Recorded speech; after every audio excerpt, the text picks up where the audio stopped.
Hey, welcome to EPN. My name is Victor Lucas, and we bring you the latest in everything cool every single day. This one's going out to our pal Neil Temple, who says he's a big fan of the shows, and everybody needs to give Vic a click, which I like. We could put that on bumper stickers.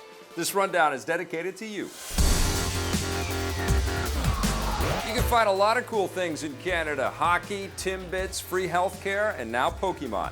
Yup, it's finally here. Pokémon Go is now officially available to download and play in Canada, so you don't need to fake it with an American account. For those of you who live under a rock, Pokémon Go was released earlier this month in the US and other territories using GPS and augmented reality to allow players to find and catch Pokémon in the real world. Around 30 million people are already playing it, making it an unprecedented global phenomenon.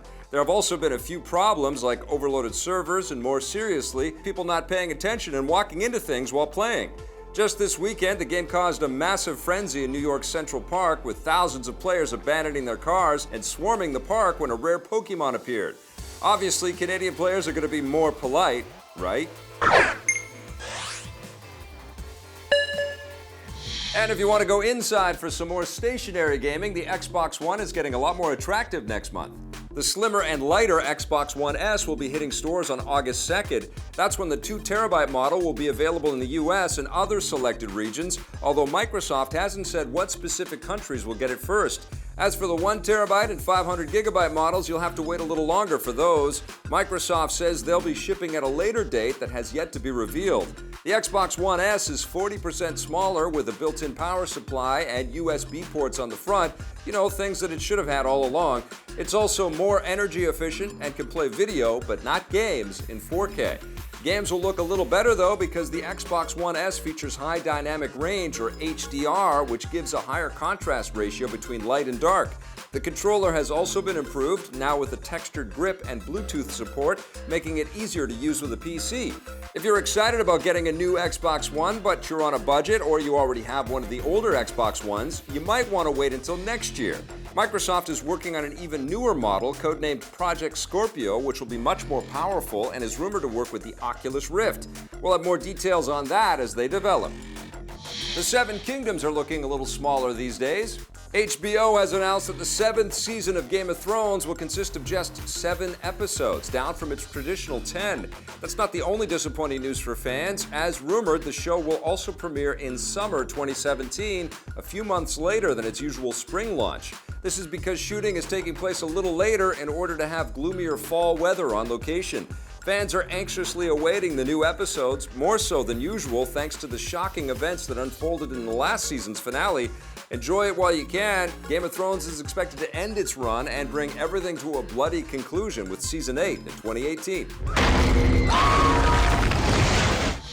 And thankfully, there's never any blood, real blood anyway, in the world of esports. EVO, the annual esports event focusing on fighting games, took place over the weekend. The best teams in the world competed against each other in popular titles like Killer Instinct, Tekken 7, and Street Fighter V. This was the first time that the new Street Fighter game has been featured at EVO, and it got most of the attention. Korean player Infiltration emerged as the champion following a third-place finish last year in Ultra Street Fighter IV. American player Long Island Joe got a lot of attention as well, winning the cheers of American fans and beating expectations to come in 5th.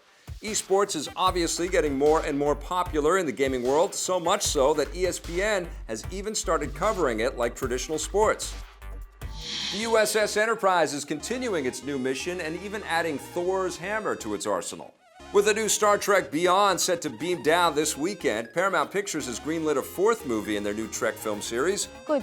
It will once again be produced by J.J. Abrams and his Bad Robot Productions, although it's unclear if Beyond director Justin Lin will return to helm or if the studio will find a new director. It's also unclear who will helm the Enterprise itself. Chekhov actor Anton Yelchin tragically passed away last month.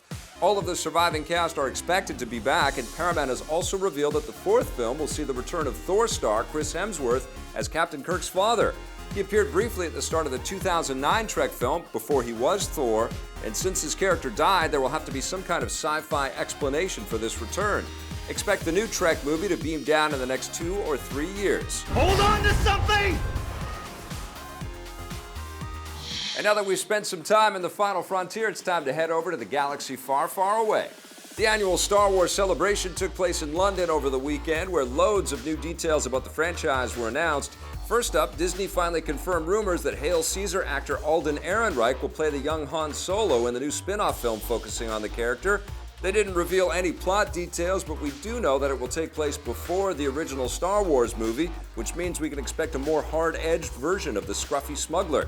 The new film is being helmed by the Lego movie directors Phil Lord and Chris Miller and will arrive in 2018. Sorry about the mess. Another iconic Star Wars character is making a comeback. The upcoming third season of the animated series Star Wars Rebels will introduce the fan-favorite Grand Admiral Thrawn. The blue-skinned, red-eyed villain has been a staple of countless expanded universe novels and comics, but he never appeared in any of the films or TV shows until now. His appearance on Rebels will mean that he's now part of the official Star Wars canon for the first time, much to the delight of fans. Thrawn is also getting a new novel, written by his creator Timothy Zahn, which will be part of the new Star Wars canon as well.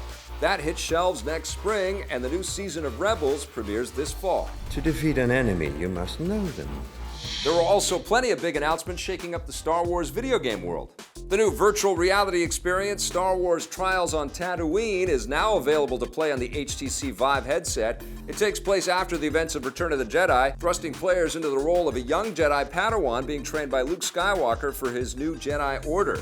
Anyone who's seen The Force Awakens knows that doesn't work out too well, but the game is still a lot of fun. It's basically a lightsaber simulator where you deflect laser blasts from stormtroopers and help R2-D2 fix the Millennium Falcon. It's very short, less than 5 minutes, but thankfully it's free for anyone who owns the HTC Vive. There's no word yet if it will come to other VR headsets like the Oculus Rift.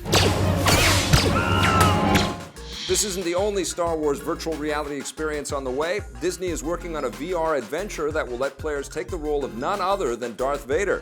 They're calling it a story-based VR project, which sounds more like an interactive movie than a game, and is being written by the Dark Knight co-writer David S. Goyer, so don't be surprised if it gets dark. That's about all we know for now about the Vader reality project. Don't expect to see it for another year or two. I find your lack of faith disturbing. Over to more traditional games, the first footage of the Death Star expansion for Star Wars Battlefront was unveiled, showing off the aerial combat that will take place above the dreaded space station. You'll also be able to go inside the Death Star for ground-based combat with 2 new playable characters, the lizard-like bounty hunter Bosk and the walking carpet we've all been waiting for, Chewbacca. The Death Star DLC is on target to arrive this September. The 4th and final expansion for the game is coming in early 2017 and will be based around the new spin-off movie Rogue One. Finally, new details about the upcoming Star Wars game from Uncharted director Amy Hennig have come in. We still don't know the title, but we do know that the game will tell a new story within the Star Wars galaxy, and Hennig says that, like Uncharted, there will be a cast of close-knit ensemble characters, kind of like a family. The best Star Wars stories have all done the same thing, although it's unclear if this means we'll get to play as more than one character. The new Star Wars game, whatever it's called, is set to arrive in 2018, and we can't wait. With all these new games, movies, and other things on the way, it's a great time to be a Star Wars fan. What are you looking forward to the most? We'd love to hear from you in the comments below. May the Force be with us. And that does it for the Rundown today, everybody. Thanks for watching. We'll be back again tomorrow with a brand new one. Hey, thanks for checking out that video on our EPN channel. It's just one small part of the things that we make around here. So if you liked it, don't forget to check out some of our other vids and hit that subscribe button.